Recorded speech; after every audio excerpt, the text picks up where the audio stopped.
São 8 horas. Está no ar o Jornal da Band, com Paulo Henrique Amorim. Boa noite, tudo bem? Nós vamos começar com a reação do governo brasileiro à crise. Há 11 dias da eleição, o presidente Fernando Henrique adverte o país que vai tomar medidas duras. Pela primeira vez, admite aumentar impostos e recorrer ao Fundo Monetário Internacional.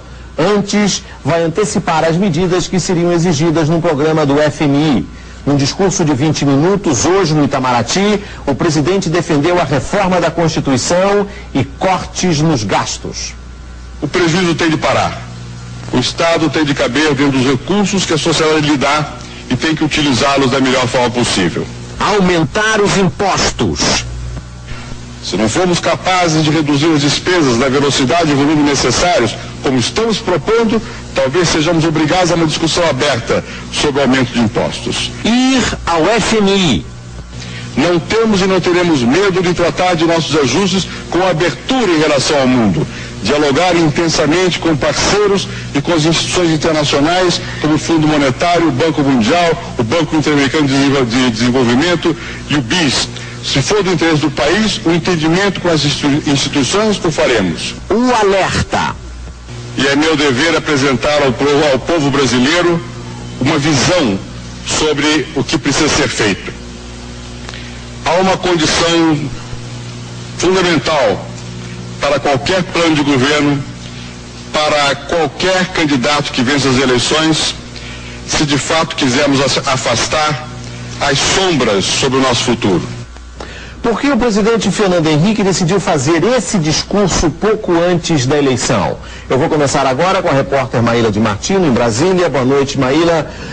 Maíla, esse discurso tem a ver alguma coisa com a última oscilação nas pesquisas? Bom, segundo o presidente, faz 18 dias, desde o auge da crise, que ele e o ministro da Fazenda, Pedro Malan, decidiram sobre a necessidade de avisar a população de que medidas duras virão.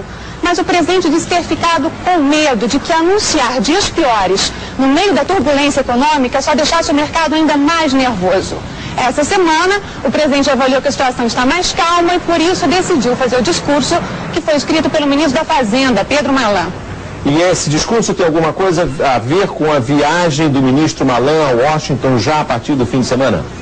Tem sim, foi um alerta à população, mas também foi um discurso para o mercado, e para o mercado externo, inclusive. O presidente disse que esse discurso de hoje, o ministro Pedro Malan vai levar na bagagem, nas conversas de empréstimos com a comunidade financeira internacional, já se antecipando às tradicionais exigências do FMI.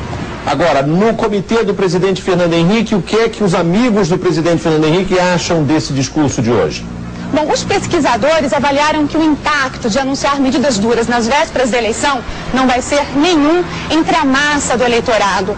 Eles acham que essa parte do eleitorado, que tem mais dificuldade de acesso à informação, se deixa levar muito pelo clima do momento. E segundo os amigos e colaboradores do presidente, os ventos estão a favor de Fernando Henrique. Paulo Henrique. Obrigado, Maíla. Uma boa noite. O presidente Fernando Henrique recebeu hoje uma carta, já traduzida pelo Itamaraty, do chanceler da Alemanha, Helmut Kohl.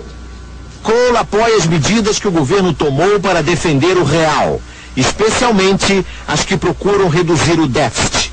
Kohl diz que a Alemanha vai ajudar o Brasil a enfrentar os problemas. Hoje se discutem, na verdade, duas maneiras de montar um esquema de ajuda internacional ao Brasil. Um fundo de contingência com dinheiro dos países ricos e um programa tradicional com Fundo Monetário Internacional.